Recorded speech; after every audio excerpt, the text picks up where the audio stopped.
Hi hello. അപ്പോൾ ഇന്ന് നമുക്ക് രണ്ട് വരാലുകുട്ടന്മാരെ കെട്ടിയിട്ടുണ്ട്. അപ്പോൾ അത് നമുക്ക് കറി വെച്ചാലോ. അപ്പോൾ നമ്മുടെ അമ്മ അതെല്ലാം ഒന്ന് വെട്ടി വൃത്തിയാക്കുന്നുണ്ട്. അപ്പോൾ അമ്മ വെട്ട് മാത്രമേ ചെയ്യത്തുള്ളൂ, വരാല് കറി കൂട്ടത്തില്ലേ.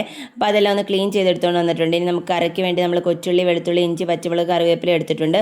പിന്നെ പൊടികളായിട്ട് മുളക് പൊടി, മല്ലിപ്പൊടി, മഞ്ഞൾപ്പൊടി, ഉലുവാപ്പൊടി, കുരുമുളക് പൊടിയും എടുത്തിട്ടുണ്ട്. പിന്നെ കുറച്ച് തോട്ടുപുളി നമ്മൾ വെള്ളത്തിലിട്ട് വെച്ചിട്ടുണ്ട്. അപ്പോൾ നമ്മുടെ ചട്ടി ഇവിടെ ചൂടായി വന്നപ്പോഴത്തേക്ക് നമ്മൾ അതിലോട്ട് വെളിച്ചെണ്ണ ഒഴിച്ച് കൊടുക്കുന്നുണ്ട്. വെളിച്ചെണ്ണ ഒന്ന് ചൂടായി വന്നപ്പോഴത്തേക്ക് കടുകിട്ട് പൊട്ടിക്കുന്നുണ്ട്. പിന്നെ നമ്മൾ അരിഞ്ഞു വെച്ചിട്ടുള്ള ഉള്ളിയും പച്ചമുളകും അതൊക്കെ ഒന്ന് എണ്ണയിലോട്ടിട്ട് മൂപ്പിക്കുന്നുണ്ട്.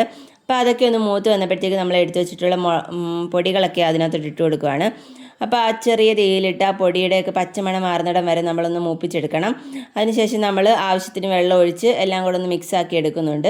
അതിനുശേഷം നമ്മൾ ആവശ്യത്തിന് ഉപ്പിട്ട് പിന്നെ എടുത്ത് വെച്ചിട്ടുള്ള പുളിയും കറിവേപ്പിലയും ഇട്ട് കൊടുക്കുന്നുണ്ട്.